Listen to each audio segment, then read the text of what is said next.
Bonjour à vous tous et merci de regarder cette vidéo aujourd'hui aussi du mini-séminaire sur la loi du soleil. Donc j'espère que tout va bien de votre côté. Alors je continue la lecture du chapitre 2, La vérité parle. Aujourd'hui c'est la section 9 qui s'intitule Ichinen Sanzen, une pensée englobe les 3000 mondes. Ou une pensée mène aux 3000 mondes. Ichinen Sanzen est un terme japonais, bouddhiste, qui veut dire ça. Une pensée, une de nos pensées, ou chacune de nos pensées, conduit immanquablement à un des 3000 mondes qui existent dans le monde spirituel. C'est ça le sens. Donc je vais lire déjà un passage. J'aimerais maintenant aller plus loin et vous expliquer cette formule traditionnelle bouddhique Ichinen Sanzen, une pensée englobe les 3000 mondes. Cette doctrine a été souvent évoquée par le moine bouddhiste chinois Tiantai Ji. Il prêcha cette théorie d'Ichinen Sanzen sur les monts Tiantai, recevant en réalité la direction spirituelle du ciel qui provient de ma propre conscience spirituelle.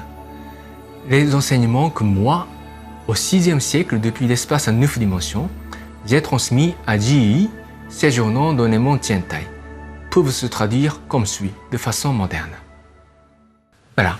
Donc, cette théorie a été principalement prônée par ce moine chinois qui s'appelle Tiantai Ji, qui résiderait apparemment dans l'espace à 8 dimensions. Donc, c'est un Tathagata, donc un des grands disciples du Bouddha, qui a donc contribué à la diffusion du bouddhisme en Chine au 6e siècle.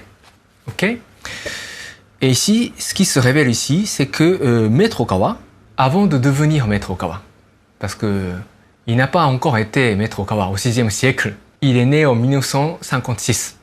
Donc au 6e siècle, il était au ciel. Et lui, probablement en tant que conscience du Bouddha Shakyamuni, sa vie antérieure, il a guidé le moine Tiantai Ji depuis le ciel pour enseigner cette théorie.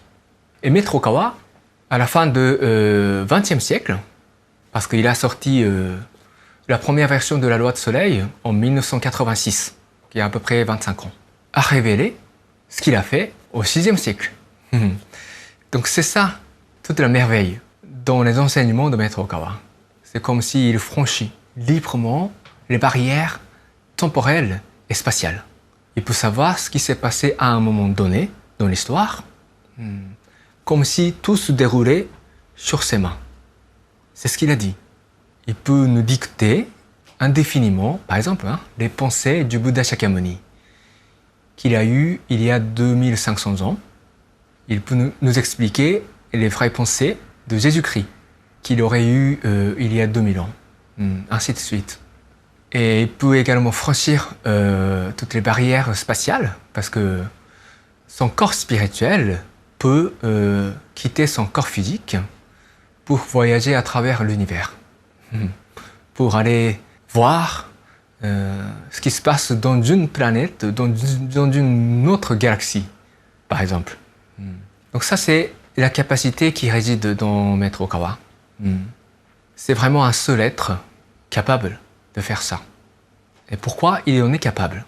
Parce qu'il a la mission de révéler la nouvelle vérité pour préparer l'humanité à une ère de l'univers, pour unir l'humanité et pour la préparer à une ère cosmique qui va finir par arriver sur Terre.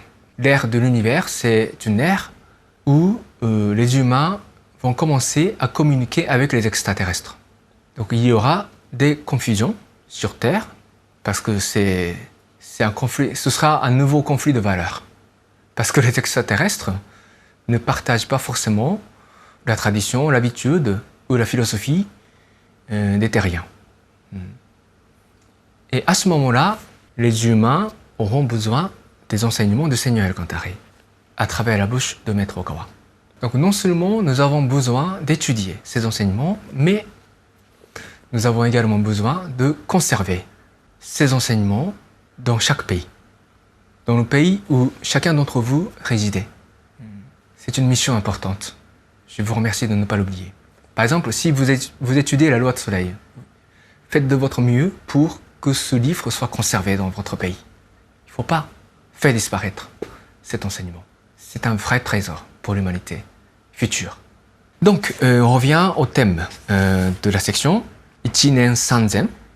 Je vais lire certains extraits de la révélation que Tiantai-ji a reçue de la conscience du Bouddha Shakyamuni ou de la conscience d'El-Kantare au VIe siècle, en termes modernes. Allons-y. Il existe une aiguille de pensée dans le cœur de l'être humain. Cette aiguille, incapable de se fixer, oscille constamment et pointe vers toutes les directions au cours d'une journée. Cependant, le véritable éveil ne survient qu'au milieu d'une grande harmonie et d'une paix profonde, et jamais dans un esprit constamment agité et affairé. De même que l'aiguille d'une boussole indique toujours le nord, l'aiguille du cœur doit toujours être orientée en direction de Dieu.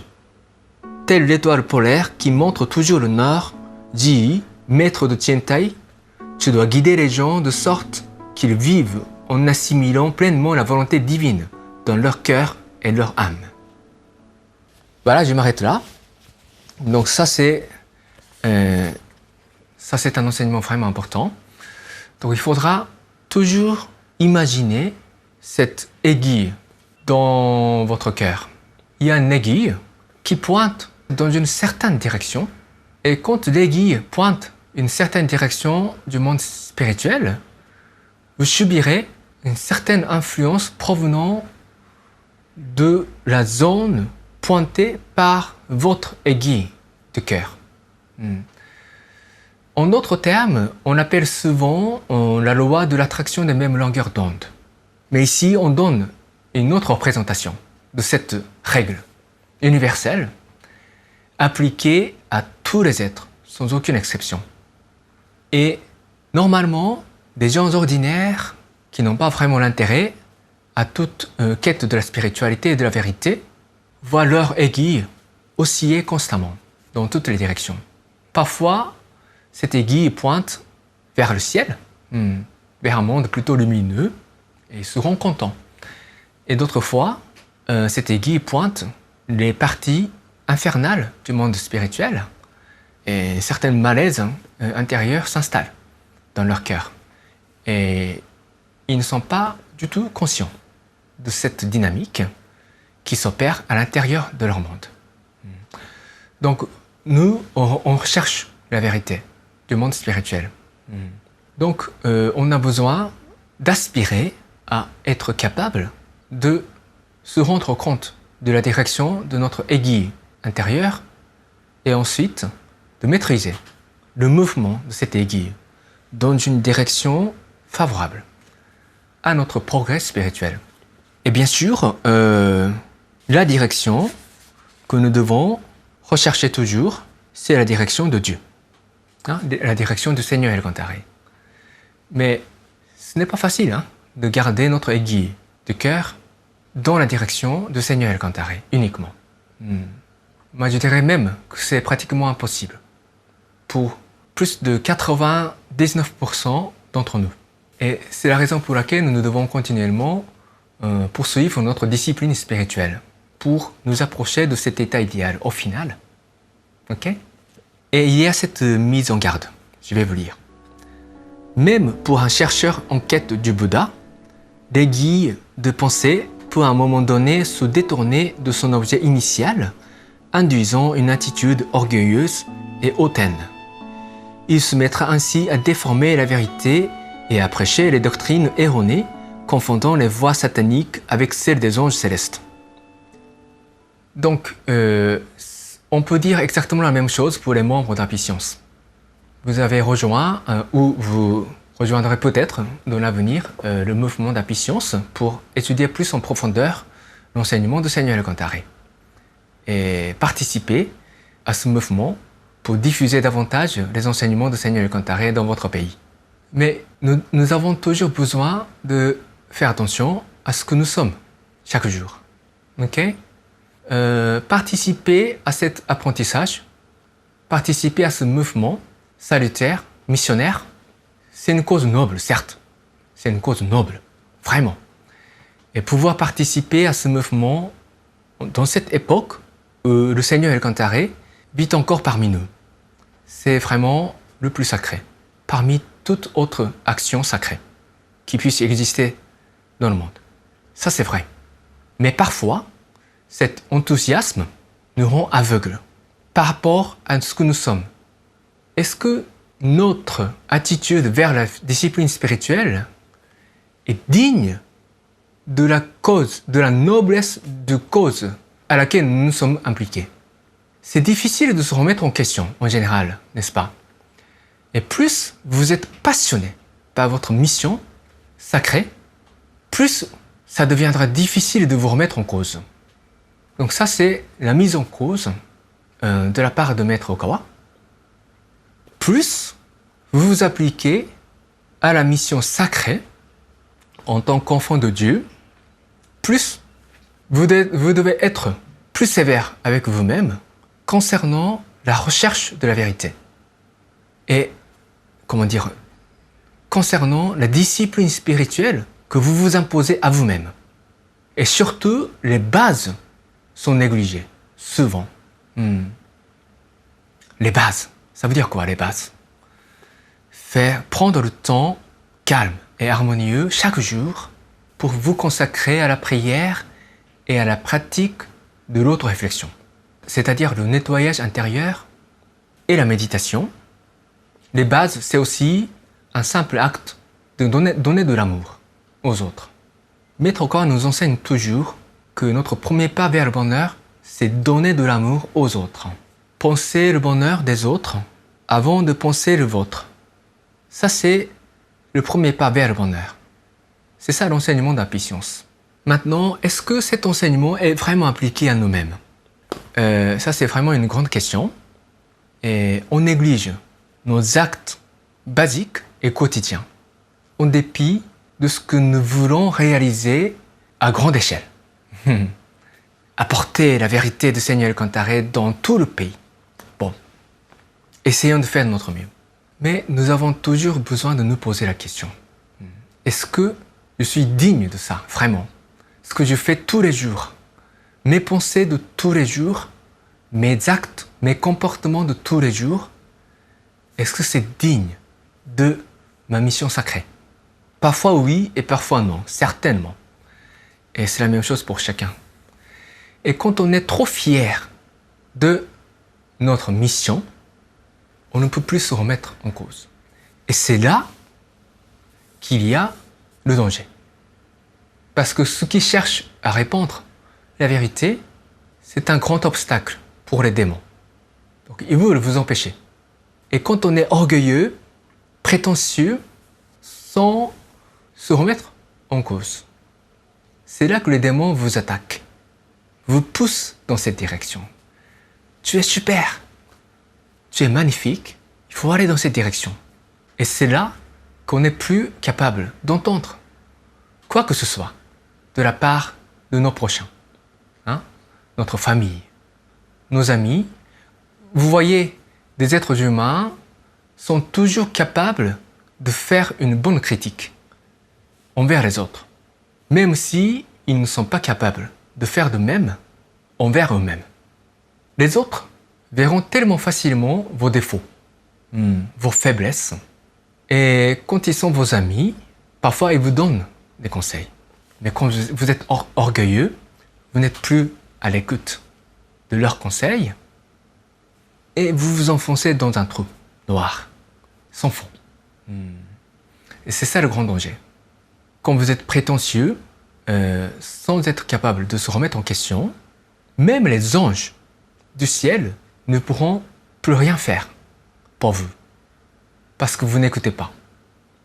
Donc ils attendent jusqu'au moment où vous serez à nouveau apte à vous remettre en question.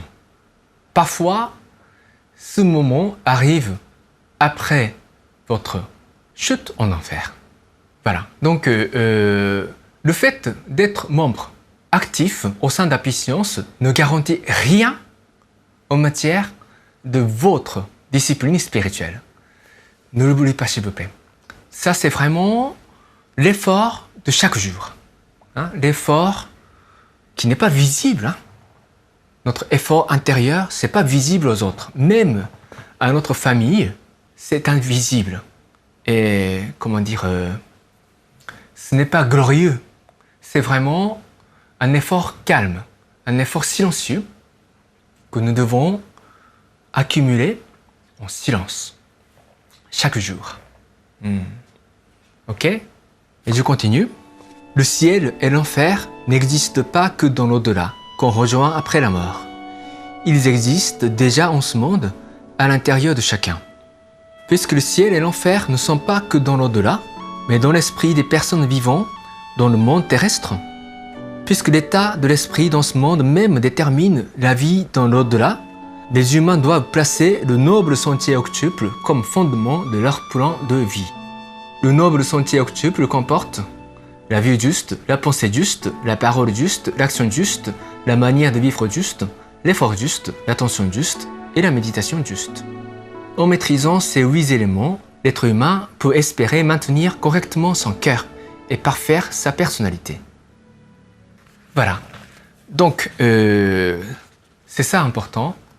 C'est toujours à retenir. Donc, le ciel et l'enfer n'existent pas que dans l'au-delà. Hein, parce que tout ce qui se passe dans l'au-delà se passe en même temps à l'intérieur de chacun d'entre nous. Ok? Donc, le ciel et l'enfer existent déjà en nous. Si jamais, malheureusement, vous allez devoir finir en enfer, cela veut dire que sur ce monde terrestre, vous êtes déjà en enfer. J'ai partagé la dernière fois un dicton bouddhiste. Hein, il faut savoir distinguer le chaud du froid par soi-même. Donc il faudra savoir si vous êtes en enfer ou au ciel. Maintenant, aujourd'hui, avec ce que vous êtes dans ce monde terrestre. Ok? Le ciel et l'enfer, c'est votre cœur qui détermine ça. Votre pensée, votre manière de vivre de tous les jours, ce que vous êtes. Bref. Hein? C'est ça qui détermine si vous êtes déjà au ciel ou en enfer. Et si vous ouvrez votre cœur, cette ouverture spontanée vous permettra de comprendre exactement la situation dans laquelle vous vivez, indépendamment de vos conditions de vie dans ce monde. Ok? Si votre cœur était rempli de joie, loin des attachements terrestres, vous vous sentirez naturellement léger et joyeux. Si vous êtes rempli de sentiments d'amour et de gratitude, si vous avez envie de dire merci à beaucoup de personnes autour de vous, ça veut dire que votre cœur est céleste. Donc, dans cet état d'esprit, vous n'aurez pas d'autre choix que de vous retourner au ciel. C'est simple. Si votre cœur était rempli de mécontentement, de jalousie, de colère, ou toute autre émotion négative, vous rejoindrez le monde qui rassemble les gens partageant le même type d'émotions négatives. C'est tout. Donc notre mission, en tant que membre d'Happy Science, c'est d'abord transformer notre esprit de sorte à vivre le ciel dans ce monde terrestre. Il faut faire ça nous-mêmes d'abord, ok? Avant de tenter de convaincre les autres, il faut vivre ce bonheur nous-mêmes. Et en le faisant, nous devons travailler pour apporter le bonheur aux autres.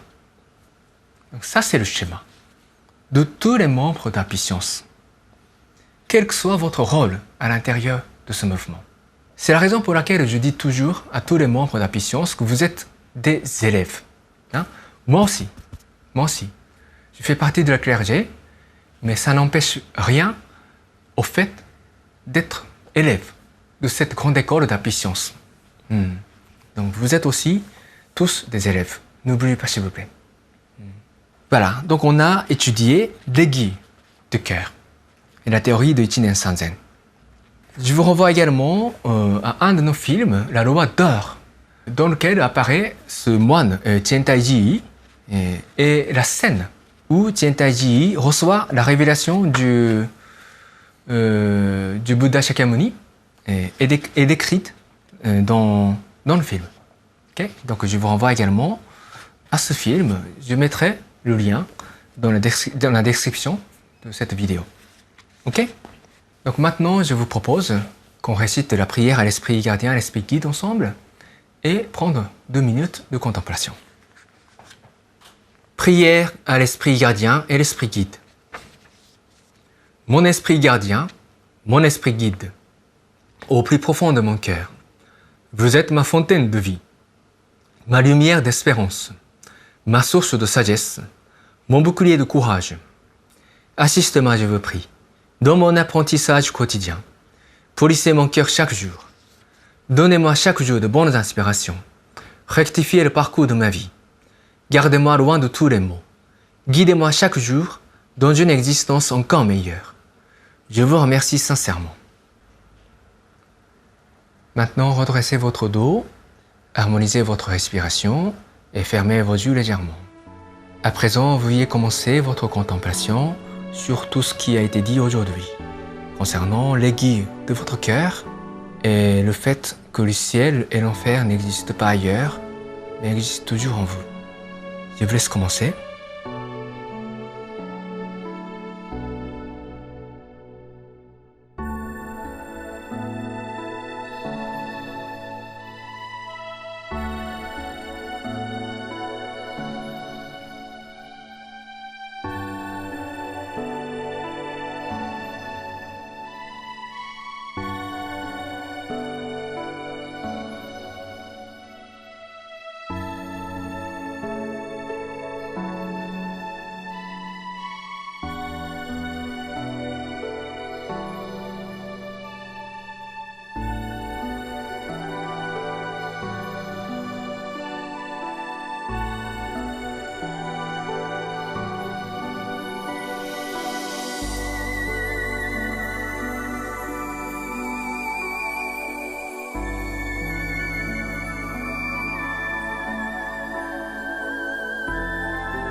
Voilà, terminez votre contemplation. Alors la prochaine fois, nous allons aborder le sujet du noble sentier octuple, que j'ai parlé un petit peu. Ce sera un thème très important au niveau de votre propre discipline spirituelle. Ok? Donc c'est tout pour aujourd'hui. Merci beaucoup et à la prochaine!